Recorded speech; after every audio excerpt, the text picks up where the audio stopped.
Hi everyone, hope y'all are doing well, having a great Monday. I wanted to come to you with a video breaking down, of course, the Unit 4 essay that is something, of course, you should be working on this week if you haven't already started working on it. And then I also wanted to mention a couple of other reminders for you, especially as we head into the last couple of weeks of the class, because we are pretty much there.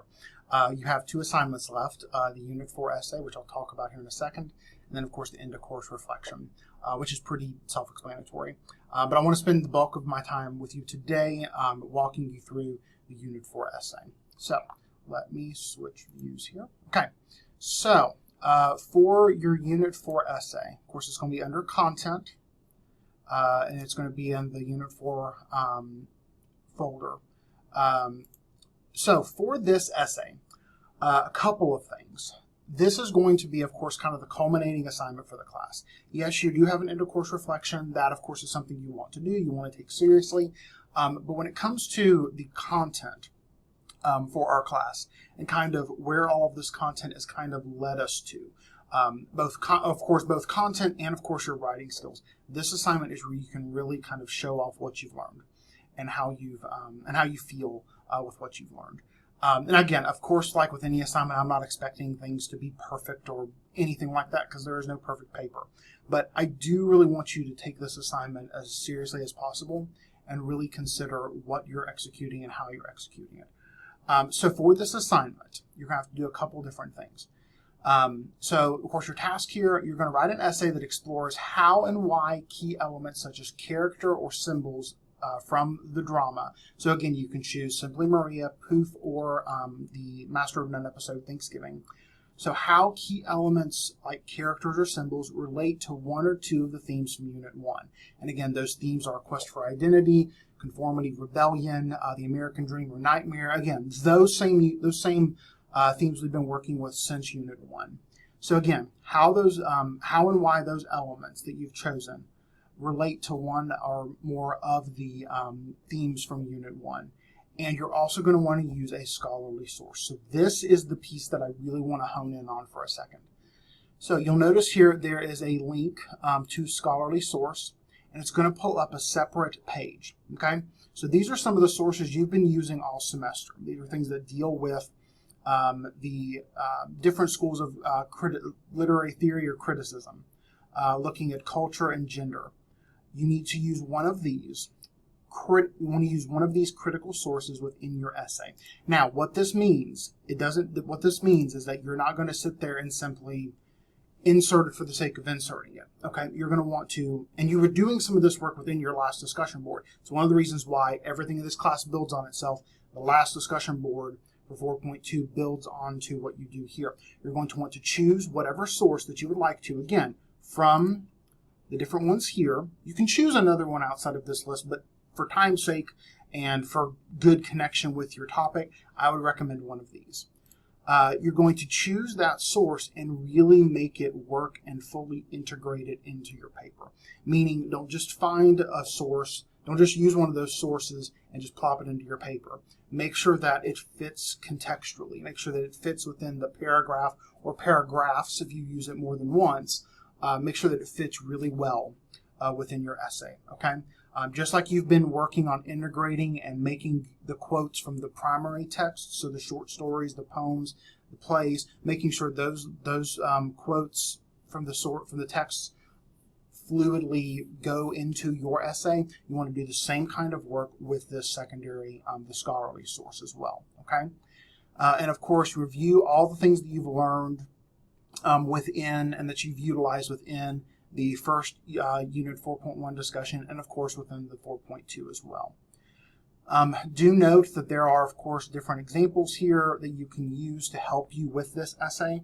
I do recommend that you take a look at these, especially if you find yourself, kind of hitting a wall headed into this particular essay. Of course, know that you have all of these different resources, both the examples, but also ways in which you can go about documenting things correctly from the play itself or the drama that you've chosen, and make sure that you utilize all of the different things that are available to help you with the literary theories, so the secondary sources that are available to you that you'll need to use one of. Okay, so again, big things for this assignment. You have to consider how and why certain key elements like characters or symbols relate to one or two of the themes, and and then you have to use a critical scholarly source from this list here. And again, that link is right here in the very first paragraph of the assignment guidelines here. Okay, so make sure that you do those three things. Okay, if you have questions about how to do this, you can always ask me, but also know that there are some examples of things down here that will help you as you approach this particular assignment. As with any paper, make sure that you're doing what the assignment calls for. Make sure that you're writing as clearly and concisely as you can, and within that, making sure that you take time to proofread and edit. This is something I've been mentioning to all of you throughout the entire semester. If there's any time that you really want to take the time to do this work, it's now. Because again, this is the last major assignment for the class beyond the short end of course reflection. And of course, the other piece to this too is make sure that you're following MLA as closely as you can. Again, there is a link here toward the bottom. It's the second to last bullet point that says, has a link to MLA Formatting and Style Guide from Al at Purdue.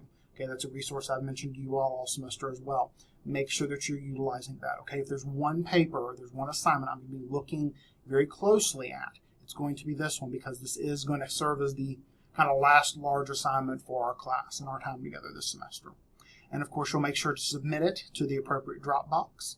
And of course, you can find that here, or you can go up to the very top and find it under assignments. And of course, the link to 750 to 1,000 words. So it's the same link that you've had all semester. Now, a big thing that I have done, because I know this assignment required a little bit more of you than previous ones have. The due date for this assignment has been changed. It was supposed to be this Friday, the 15th. I have moved it to the 20th. So you all have a little more time to work on this, okay? Now, by moving the date, that doesn't mean you can spend this week not working on it. I strongly encourage you, work on it some this week. You can submit it to the free tutoring that's available through tutor.com. You can utilize your campus's writing center or tutoring center and let someone take a look at what you've written and give you feedback. If you've got specific questions about things, you can let me know. I don't have time to read through an entire draft, but if you want me to look at an intro paragraph, you want me to look at a body paragraph, or look at your thesis statement, what have you, I can help with specific questions. But I do want you to take this extra time, okay? So keep in mind, the due date is changed here, it is changed in the course syllabus, it's changed in the course schedule, and it's changed in the calendar. So the due date for this assignment is now going to be 20th, okay? So please make sure to take note of that change.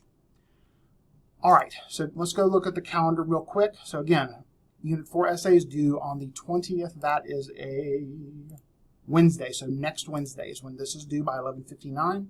Your end of course reflection is due one day later. I'll do a short video at some point later this week that talks about that.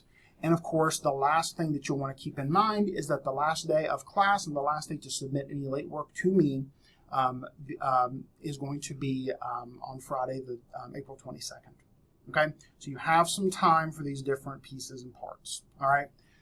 If you have any questions about anything to do with this last paper, any of the guidelines for making up late work, whatever it is, please reach out and let me know how I can help you. We are at the end of the course, and I know that this is the time when things for this class are due and things for all the other classes are due as well. If it makes you feel any better, that's the way it is for my work right now. So I totally get it. But you all have done good work all semester. Some of you have done really good work all semester, and some of you have a little bit of room to still improve if you're wanting to get the grade that you'd like.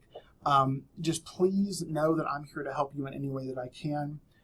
You've done some solid work. Let's finish out the semester strong. And please reach out if you need anything. I'm always here, and I'm happy to help you. All right, take care of yourselves. I look forward to seeing more work from you throughout the week, and of course, leading into next week.